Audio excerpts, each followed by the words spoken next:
She was still fully under the mind control, and they physically had my daughter. So if I stood up and said, hey, I'm leaving Scientology, they could have sent her anywhere. She had turned 18.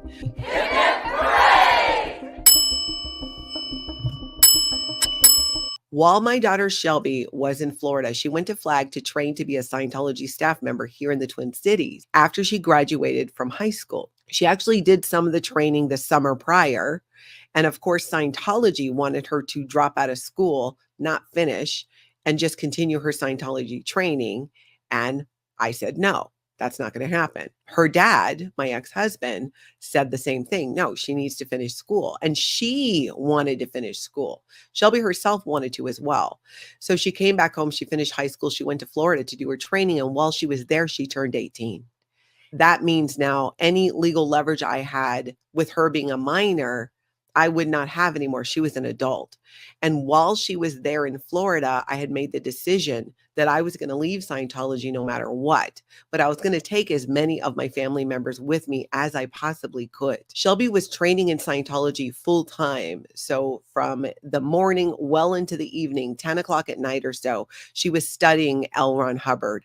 When she got to a certain point in her training, they were using her as free labor there in Florida to supervise the children's course room. After course, she would go to a call center where they were made to call Scientologists from all over the world to try and sell them Scientology books, these basic books. She was punished by having to clean bathrooms, clean floors, be sleep deprived, food deprived when quotas were not met. She was on her feet so much that when I finally did get her home and got her to doctors, they said they'd never seen some of what was happening with her legs and varicose veins from being on her feet so much. When Shelby was there for training and I decided that I was going to leave, the thing that I knew, because I grew up in Scientology, I know what the rules are. I know what they would do. I knew that I couldn't let her know. She was still fully under the mind control, and they physically had my daughter. So if I stood up and said, hey, I'm leaving Scientology, they could have sent her anywhere. She had turned 18.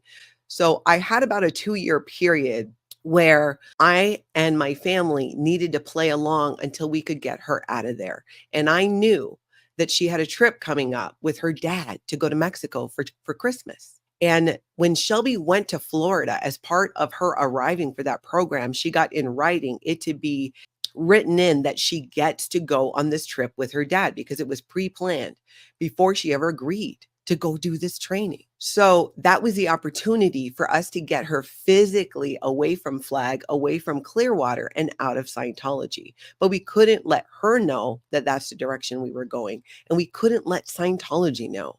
So I had to play along still as if, because I was a Scientologist in good standing, I needed to not rock the boat. It was really hard to do.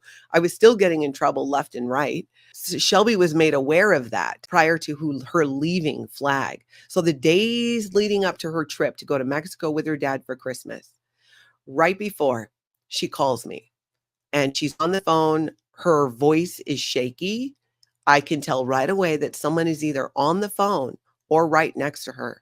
And she's saying to me that she needs to stay, that she needs to not go on the trip with her dad because this is what she needs to do, that her training is important. It's the most important thing. It's the greatest good for the greatest number of dynamics, which is something that's said in Scientology, which basically means it's better for Scientology if this happens. I knew that that's not where her heart was, but being I knew that somebody was listening, I simply was like, okay, so tell me more about this, and got her talking about it more.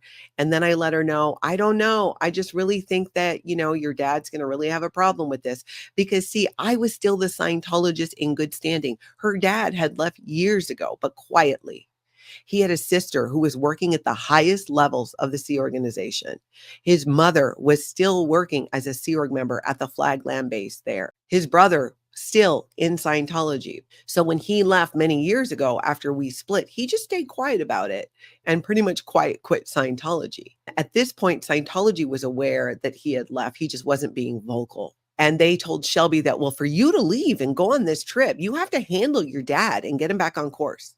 So we're not going to approve your request to take this leave that we had already approved to let you go with your family for Christmas unless you get your dad back into Scientology. In what scenario does that make any sense whatsoever? We know that that makes no sense at all. And she pushed back on that and said, that's not going to happen. Me right now trying to get my dad back into Scientology is going to create the opposite effect with my dad. And she was right. She was right about that. They also pushed back on her and said, well, your mother and your grandmother seem to be disaffected, as it's called in Scientology, meaning we're like losing the faith, right? We're showing signs that we're just not down with this. We're not, which let's be honest, they were right about that. They were. So she went through this whole ethics handling and she was prepped to be ready to potentially hear anything that might be against Scientology. She was trained because they prepped her for this, that if I said anything out of pocket about Scientology, that she would put her training routines in, put her TRs in, and shut it out and not listen. I knew we had to get her on that flight. We had to get her to Mexico. We had to get her away from Flag. If they knew that I was going to do this, they would send her somewhere else, or because she was still under their brainwashing, she might even agree to be separated from us. Though in my heart, I didn't think that that would happen for long because Shelby really loved her family. So what happened, we pushed back about that. I had her dad call. I need you to call and you be the heavy. We need a good cop, bad cop this. And he did, because he was in on the plan to get her out. In the 9th hour, she has like 1 or 2 more people on her routing form, the steps you have to do before you can leave. And at one point, she herself decides, I'm not going to get through this, because her ride was picking her up. I had someone lined up to pick her up. Shelby thought she was going from the Flag Land Base to the airport. In reality, I made arrangements for her to go to an undisclosed location where she could sleep, rest, and get on a different flight, just in case they caught on to the fact that we were trying to get her out. I sent a cell phone and I told Shelby, I sent it to our family member there in Clearwater who was helping, and told Shelby that this was a Christmas present. And that would explain why she couldn't use her other cell phone. Really, I needed her to have a cell phone that wasn't connected to Scientology, where none of her contacts for reaching Scientology were in, where Scientology could not reach her. And Shelby, well, great. This is for Christmas, this is wonderful. She spent the night with that family member thinking she was leaving that day. She didn't really question that part of it. And the next day she got on a flight and she came home to Minnesota. I picked her up from the airport and I immediately started to let her know what was really happening. She was upset because remember, she thought we were all in on Scientology. She was a 3rd generation Scientologist in our family. Her grandmother had reached almost the top of Scientology's bridge to total freedom. And I had reached up to operating Thetan level 4. We were very active in Scientology. So this was a lot for her to process, for her to wrap her head around it. And I knew I also risked her just taking off because she was 18. Even though she was in disagreement with what I was doing and she kept wanting to contact her handler at Flag, she left and she went to Mexico with my ex-husband. When she was there, our hope was, let's get her some food, let's get her some sleep, let's get her some rest. That will help, because when somebody is in the grips of Scientology as a staff member or training like she was, you are sleep deprived. You are kept in a state of fight or flight, pretty much incapable of making unbiased decisions for yourself. There's no space or room for that. Scientology keeps you so busy that you don't have time to plan an escape or even have those thoughts. And you're constantly being interrogated, especially in the atmosphere that she was there at Flag. So any sign that she might show of having doubts or wanting to go home, they would pounce on immediately and try to find out what her overts and her withholds were. So eventually you no longer want to express a desire to leave or that you miss your family because it results in you being interrogated. And that is a painful experience, or even being punished through physical labor or deprivation of food or sleep. These are the things that happen. This is why Scientology is a human trafficking cult. So Shelby's in Mexico. I find out that a Scientologist, a staff member in the Twin Cities, who, as far as I know, is still in the Sea organization today, working for the Office of Special Affairs. Hi, Karen Wessling, if you're there.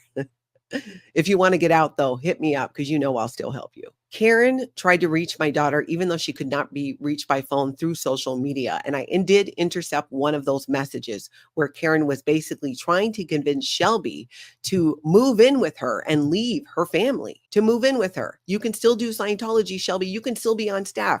Move in with me. Then you're no longer connected to your mother, who's obviously going down a certain route. And the writing was on the wall that I was going to be declared a suppressive person. I knew that would happen. I didn't care. I was leaving Scientology. Why would I care what they thought about me or what they decided to label me? That threat had no power over me whatsoever. By this time, I already knew that my mother and my stepdad and my husband at the time and some other family members were going to leave also. Shelby was the last one that we really needed to secure as far as our immediate family and the people closest to us.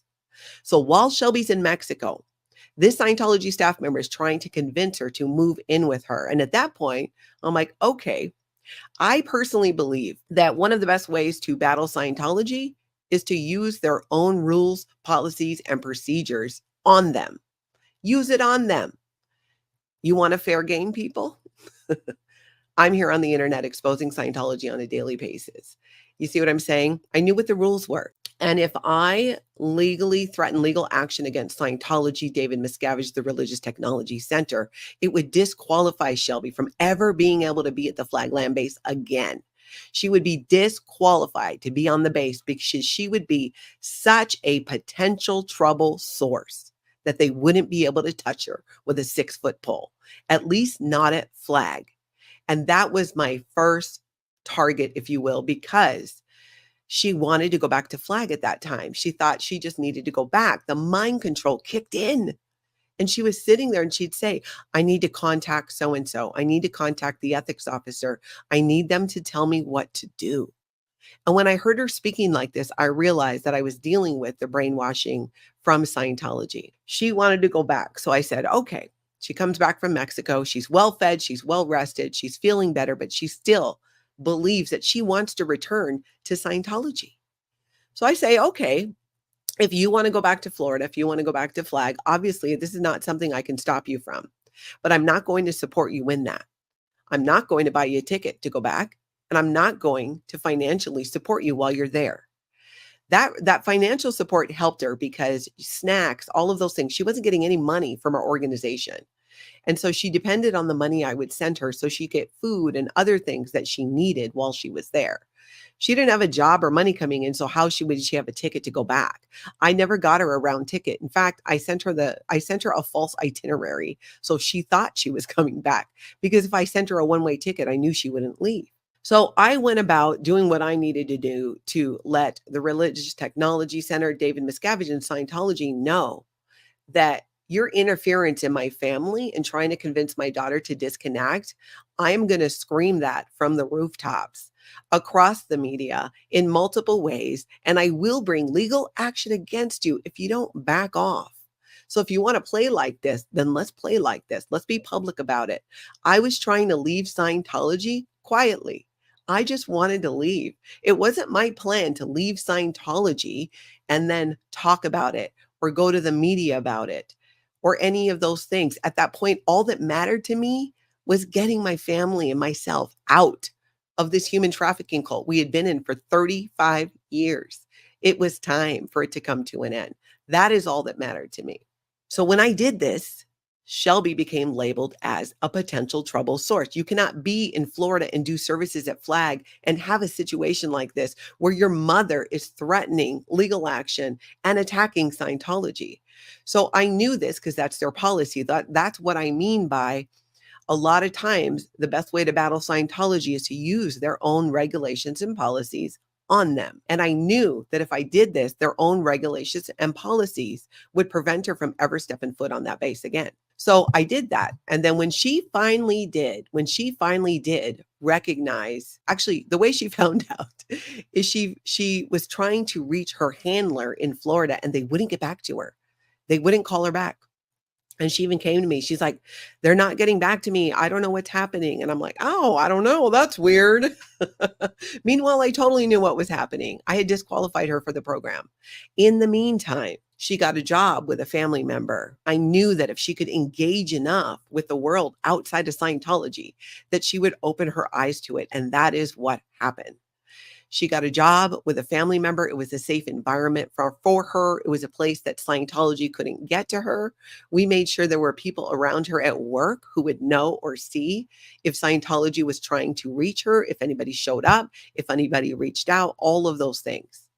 And eventually, in time, and as Shelby herself started to understand more how Scientology is a human trafficking cult, how they violate the same human rights that they claim that they're promoting, that they claim, that they feel that everybody should have, all of that. She started to see that. She also had conversation with somebody who had also left Scientology, who was a trained auditor, a trained technical person in Scientology, as she was. Because the one thing that I couldn't really get on her level was as a highly trained Scientology auditor. That wasn't my background. I was in Scientology, what's called a solo auditor. I audited myself because on the upper levels in Scientology, that's what you do, solo auditing. I didn't do any training to audit other people, just myself on those levels, but she did extensive training in it. So she was seeing it from a different way. So we had a family friend who came over who was a highly trained Scientologist, even more trained than Shelby was, who left Scientology. And that conversation she had with him and being able to speak that same language, speak from her point of view, is really what opened her eyes. And then when I sat her down and I read her some of the human rights that Scientology claims that they support, and I asked her to compare that to her experience in Scientology. Then her eyes opened even more. And then she decided for herself that she was done with Scientology. She started back up in school. She started in college. She went to college. She was working. And then I was approached by the Tampa Bay Times to do a story about the coerced abortions in the Sea organization. And they wanted to talk to Shelby. And I asked her if she wanted to do the story, and she did. And we went together with Florida and into Florida. And we did that story with the Tampa Bay Times, and it came out on the front page on a Sunday of that newspaper. And they did a whole series on this issue of coerced abortion in the Sea organization. Because remember, Shelby was my daughter that the Sea organization wanted me to not have. They wanted me to end my pregnancy. They pressured me to do it. I refused. My husband at the time and I were punished and sent to Seattle, a smaller Scientology organization. Shelby broke free from Scientology. She went on with her life. She started in therapy. She went to school. Today, she has a master's degree. She has a job that she loves. She has a family, a daughter. She owns a home with her husband. There's so much life after a cult that can happen for a person and happen. And I think Shelby is a great testament to that, that it is never too late. Whether it's going back to school or getting therapy, whatever that looks like for you after Scientology, after your high control group, after your trauma, after whatever your experiences were, what you want for yourself. When getting to the point of being able to focus on that and prioritize your needs, which is something I've been talking to you guys about me doing, makes all the difference in the world. And if you are a Scientologist who is sitting there and you're watching this video and you are under the radar and you are wanting to leave, there is an entire community of people to help support you in that. We saw what you see. We know what you know. Your doubts are valid. Many of us in so many different situations have left. It is not for everyone to publicly share their story, and you don't have to. If you want to reach out behind the scenes, Natalie at lifeafteraccult.com, and have a conversation, jump on a phone call about it. You don't have to share your story publicly, but if you want to talk about it, talk to somebody else who went through it. Maybe you've got a child in Scientology, right? A similar situation. Reach out and let's have a conversation about it. Because when people do this, you start finding and realizing that, there are things that you can do to help your family members come out. And it's a dialogue and conversation that I want to continue to have. So much of leaving Scientology is knowing that there are other people out there that saw what you saw, see what you see. Because when you're in Scientology and you start having these doubts and you bring these questions to Scientology, they immediately want to reprogram you. Many people in Scientology, they have doubts that they take to Scientology because they genuinely think they're going to get an answer, or something that they saw they felt was wrong would be corrected, because they think that Scientology is good, that they are working towards the greater good, that they are actually doing the things that they say in their propaganda material that they're doing. So the more and more that these stories can be shared, and people who are willing to tell them, and all of you never in Scientology and all in on ending this cult, elevate those voices, like those videos, subscribe to those channels, share it, talk about it at work, share it with your friends, continuing to get the word out. However people become exposed to it, it's more people to learn about it, and they can either, one, not get involved in Scientology themselves, prevent somebody else from getting involved in Scientology, or even other cults, because there's so many similarities between them. Kathy says, anyone that wants to leave, no, you're not alone. This community is awesome and will help and welcome you with open arms. And I want to stress, you don't have to do it publicly if you don't want to. Like I said, I have an interview tonight. I have another one tomorrow with ex-Sea Org members and ex-Scientologists who have never shared their story before, who are bravely coming forward to share it for the reason why I just shared what happened with you. Because these are the stories of what happens in Scientology. It is the truth about it, and it is the backbone of being able to create that change. And today, more than ever, these stories and experiences are being made known in large part because of the internet and the ability to share this information. So this is all because of you guys so much, never in Scientology, who are doing this and working with those of us who've left. I so appreciate you guys being here and supporting the channel and supporting this so that I can do that. And I'm much more inspired to share more too of my own story. As you know, there's just been a lot going on. And I want to get back to doing that as well. It's something I started doing. Thank you guys so much for being here. I'm going to see you later on today. I hope everybody gets out and has an amazing cult-free day.